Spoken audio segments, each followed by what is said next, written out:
Happy, happy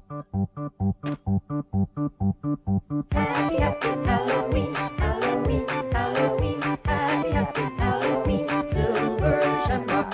Happy, happy Halloween, Halloween, Halloween. Happy, happy Halloween, Silver Shamrock. Happy, happy Halloween, Halloween, Halloween. Happy, happy Halloween, Silver Shamrock. Alrighty then, so since it's almost Halloween, in a few weeks, it's time to look at another movie in the Halloween franchise. Halloween 5, The Revenge of Michael Myers. It came out October 13th, 1989. It now been out for 30 years, being released 1 year after Halloween 4. This movie being one of those horror movies about a psychic girl. Yeah, like this is the first slasher to put in a psychic girl. Totally. And the psychic girl in this movie is Jamie, played by Danielle Harris again. The last movie almost, yes, almost, killed her stepmom. And then this movie pretty much forgets this ending by making her not talk very much. And they must use this girl to be ready for the revenge of Michael Myers. And so, let's look at Halloween 5, The Revenge of Michael Myers, and see how it's been for 30 years, and see if it's any good. Which, by the way, it isn't that bad. And the movie begins with slicing up and murdering a pumpkin. When we go to the end of the last movie, where Michael is shot into a mine shaft and then blown the fuck up. Which was actually the lead scene from the last movie, but they didn't use it for some reason, so I put it back in this movie, because why not? Let's just use it. But Michael just get away just in time, being taken down by the water. I'm sorry, but an unstoppable killer floating in water. It's kind of funny. And so Michael finds an old hermit there and passes out as he's about to kill him, and we go 1 year later with Jamie having a nightmare. Who, by the way, you'll love this. She only stabbed her stepmother, not killed her. She's still alive. Jamie never successfully murdered anyone. Yay. Do you want me to call your mom? Huh? Oh. I don't think that's exactly a good thing to say to her, since Laurie's kind of dead, and she stabbed her stepmother, so she's kind of an orphan. Not exactly a good thing to say. And now Jamie, who's now psychic somehow, sees Michael seeing a new tattoo. Him putting a mask on, clearly seeing his face, as he's still with the hermits. And so, this guy's been having this guy on his couch, or bed, for a year, hibernating. Yeah, he didn't see anything wrong with that. He didn't call the cops. What the hell? My guess is that he's been diddling Michael. Yep. He's probably been diddling him alright. So Michael gets his revenge, as Jamie sees this, freaking out, until Loomis stops it. She has something to tell us. Yay, Donald Pleasant! It's good to see you again, it always is.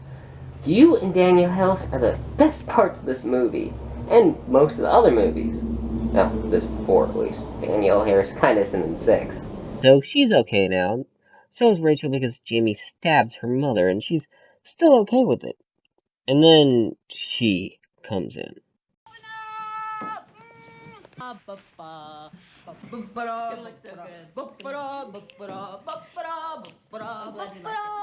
Ugh, Tina. And while I don't hate Tina, I don't like her either. She's kinda very annoying. And since they have their dog, Max, they are yelled at, of course, because kids can't have any fun. And there's also this.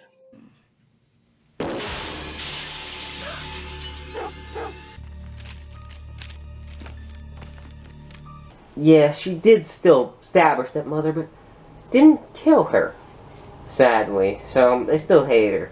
And so Rachel decides maybe to leave as she goes home as Michael is watching her. Jamie feeling that he's watching her as she takes a shower, and so Rachel goes downstairs and Max is gone. And god damn it, Michael, you better have not killed another damn dog. No, but I do wish he killed these two. Find that out. All clear. Nothing above, nothing below.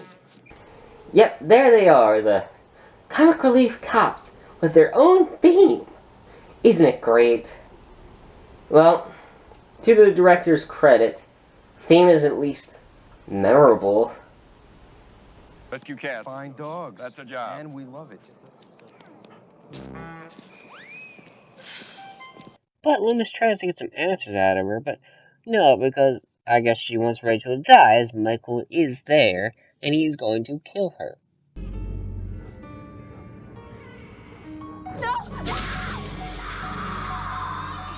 God damn it, Jamie! This is your own fault. You could have warned her to get out of the damn house and saved her life so she could have been more of the movie. But instead we gotta deal with Tina. So Loomis goes to talk to Sheriff Meeker. And here is the cool Loomis line for the movie. I prayed that he would burn in hell, but in my heart, I knew that hell would not have him. Which, even people don't really like the sequels of Halloween, can at least admit this. Donald Pleasence is good in all of them. And he always has a memorable line or two. And they're always good. My memory goes back 12 years. Now, that line's a bit off. This is kind of a nitpick, but 12 years before 1989 would be 1977. So, whatever. Just a nitpick. Sadly, now we have to go to a new character to replace Rachel, Tina, who looks around her and finds somebody else. Her other friend, because jump scares! And she clearly sees Michael, but just ignores it, so they can walk to find Michael. Her boyfriend, Michael, who, by the way, his reaction, goddamn awesome. Even though he's an asshole. I kind of want to give that reaction anytime somebody calls my name.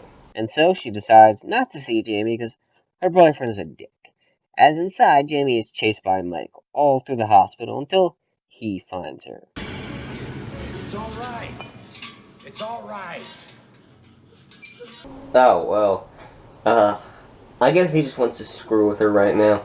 We still do have an hour left of the movie, you know. So Dr. Loomis goes to see her, and I wonder if this is how he treated Michael. Know where he is? Why? Why are you protecting him? Since if it was, I can kind of see why he doesn't talk. So because of this, Loomis goes over to see some random house, I guess, as he looks there finding only jump scares.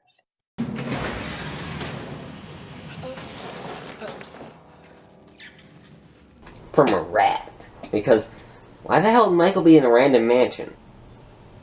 And so sadly we go back to Tina as she gives him a mask. And the other girl's boyfriend talks about giving him beer as this happens to his car.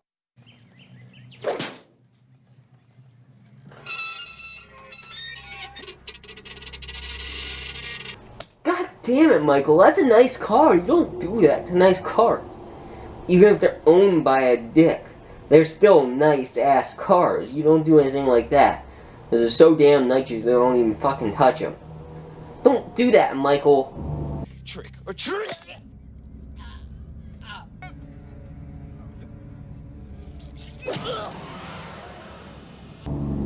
Okay, that's fine, though. That's completely fine. He was a dick. You can kill him and take his car. That's fine.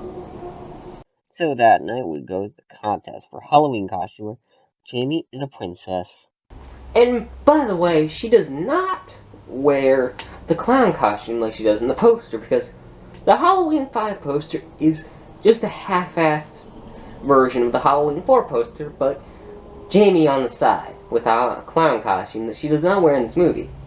And turns out with Michael, he's pretending to be Michael, picking up Tina, not being a gentleman, wearing the mask that she gave the other Michael. And this whole time, I hope that he murders her. But sadly no, because Jamie sees this and tells them to go to see the Cookie Woman store because she can't talk now. And they figured out where she is, and there are a bunch of cops that are there. Which is weird, because normally they only send like 1 or 2 cops, maybe. In this movie, they send like 4 damn cars. Damn, they really want her to live, even the audience wants her to fucking die.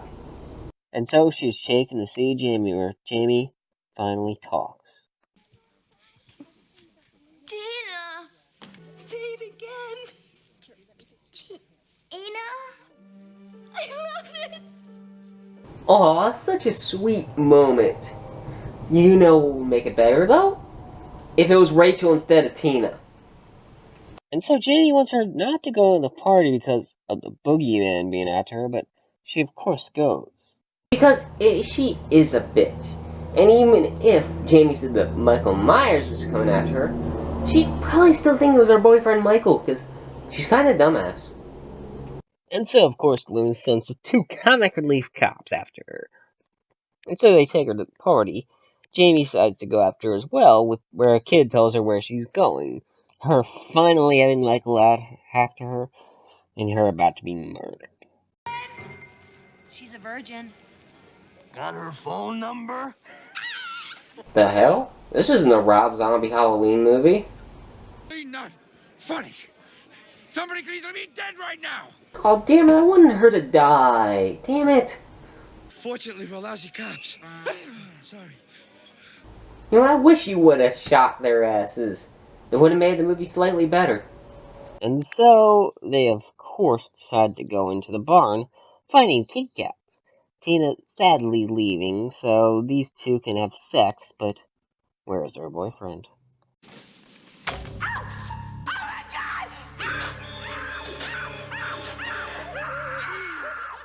Right there! So, these 2 can at least start to have sex.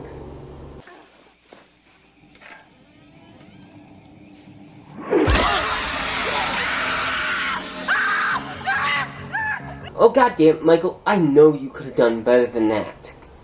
Because I've seen Jason movies and he has impaled people when they're having sex. And he killed both of them at the same time. You could have done that, Michael.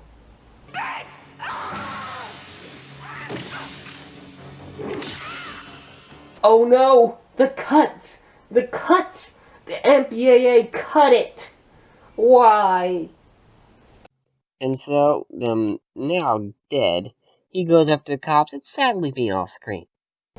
Which isn't too bad. I mean, I don't care that much. I mean, it wasn't them that was really annoying. It was just their theme song. So the party leaves for Tina to look for them.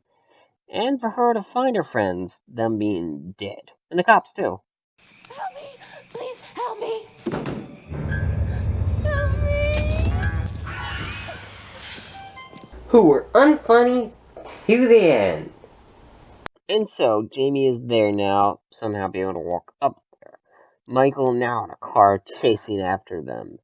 Them doing the smart thing, going to the woods for Michael to crash the car.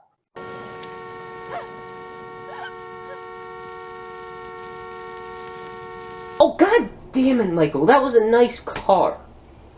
Damn it. Well, Michael, at least the scene was cool. You can at least admit that. But this did hurt Jamie, so this has to happen.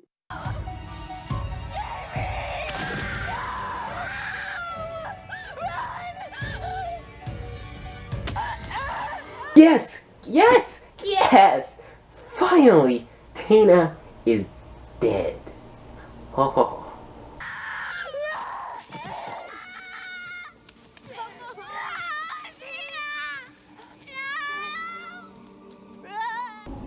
Am I supposed to be sad?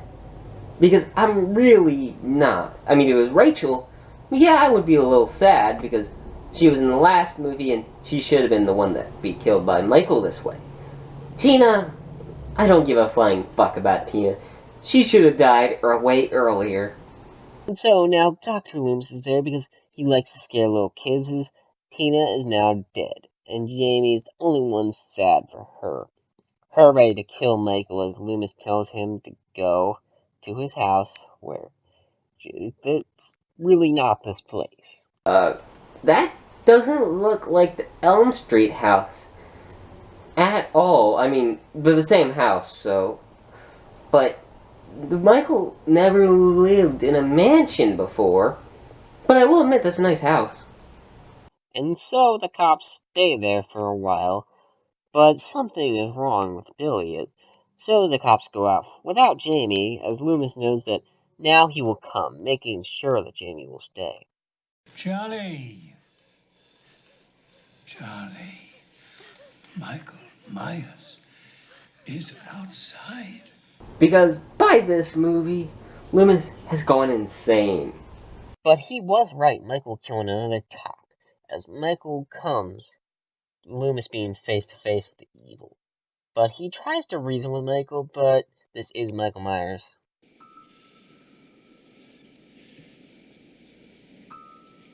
You don't need that. Damn it, Loomis.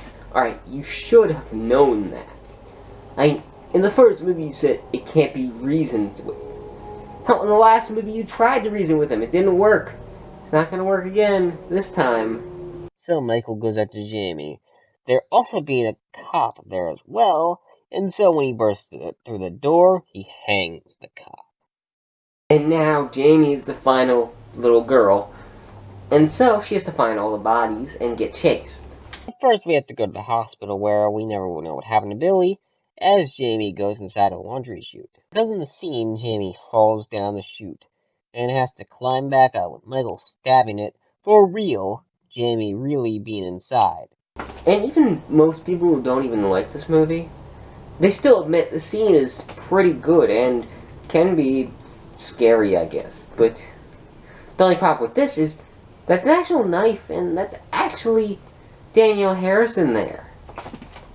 So if they would have accidentally stabbed her, that would have been fucked up. And Danielle Harris almost being stabbed was worth it because the scene is well done and suspenseful, and it's probably the best scene in the movie.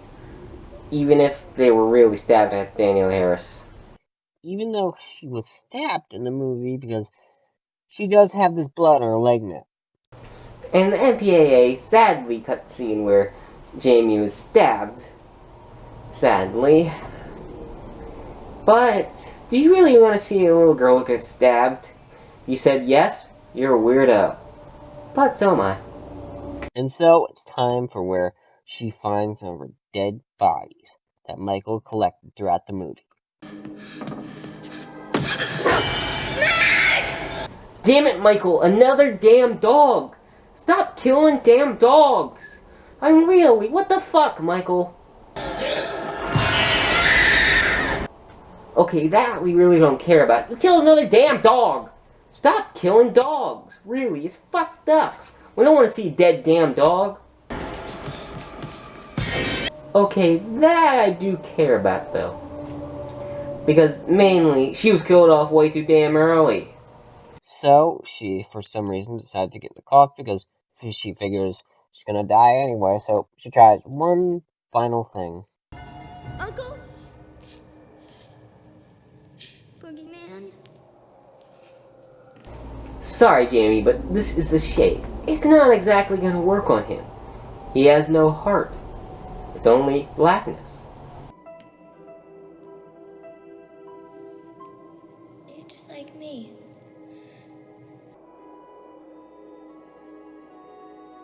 Oh, well, I guess it did work.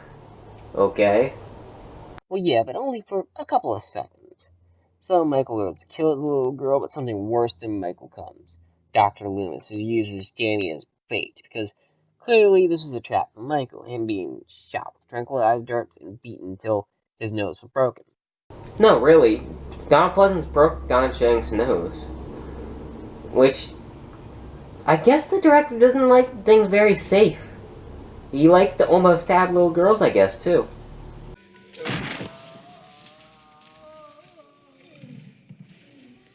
See, I abused you as a child. Oh, no, I'm not even joking about that. Don Pleasance literally said something like that to Don Shanks. I'm not even joking.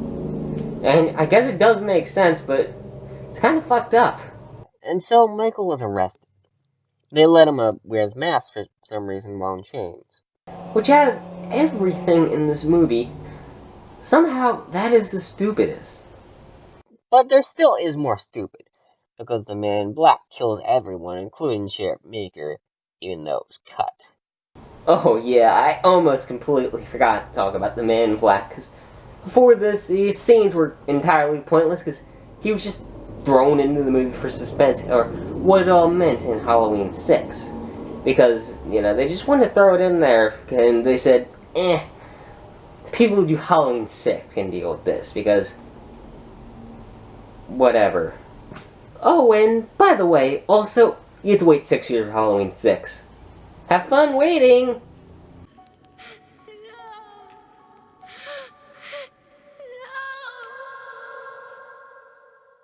And so, that was Halloween 5, The Revenge of Michael Myers. And I'll be completely honest, I liked it. Yeah, I like this movie, and I actually feel it's underrated, and I will always defend it. I mean, after Halloween 4, this is the movie in the series I probably have seen the most. And yes, the movie has lots of problems, like the biggest one, Tina. And yes, while I did make fun of her in the review a lot, I actually don't absolutely hate her. And yes, she is very annoying, but she's not unwatchable. And while she is a terrible replacement for Rachel, Rachel actually should have been the one to die the way that Tina did, and she should have been the one to sacrifice herself, and it would have been more fitting and a better way to kill her, and Tina should have died way earlier, and it would have made it much better, but oh well. And then another negative, which is a probably a bigger negative since it screws up Halloween 6 too, is the Man in Black. If you have something that you make up to be in the sequel, make sure you have something to have in the sequel, and make sure you know exactly who it is before you create it. Because if you just throw something in there, it's going to be difficult to come up with whatever the hell it is for the sequel. I mean, really, it's not that bad, since it's not that big of a part of this movie, but they probably still shouldn't have done it, really. And Donald Pleasence, I really do enjoy Donald Pleasence and Danielle Harris. They are both good, and here's the positive that I actually do like, because this movie isn't as bad as people say it is. Even though the MPAA did censor this movie, it's not that bad when we censored as some of the other movies. And if you look at this compared to Friday the 13th Part 7, it's not as bad. I mean, there still is some blood. It's not like Halloween was meant to have a lot of blood anyway. I mean, Halloween 4 didn't even have that much either. So it's not really that big of a deal.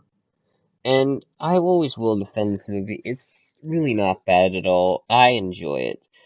But I know a lot of people don't. And I still do.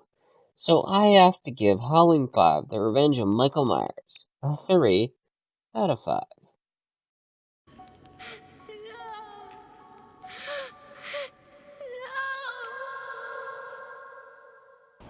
And I'll be completely honest, it's not the worst movie in the franchise. Not even close. The people who say it's the worst, it really isn't. It's not even close to Resurrection. That movie is way worse. And I'm not reviewing it. But this movie, it isn't bad. So anyway, we're doing something next week. Happy, happy Halloween, Halloween, Halloween. Happy, happy Halloween, Silver Shamrock. Happy, happy Halloween, Halloween, Halloween. Happy, happy Halloween, Silver Shamrock. Happy, happy Halloween, Halloween, Halloween. Happy, happy Halloween, Silver Shamrock. No, no, no.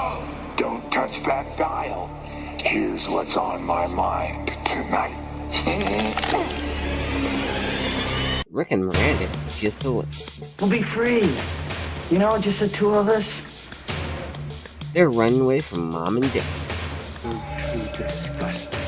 Breaking your parents' hearts. But will the honeymoon turn to a living hell? I guess they just needed a crash course in growing up.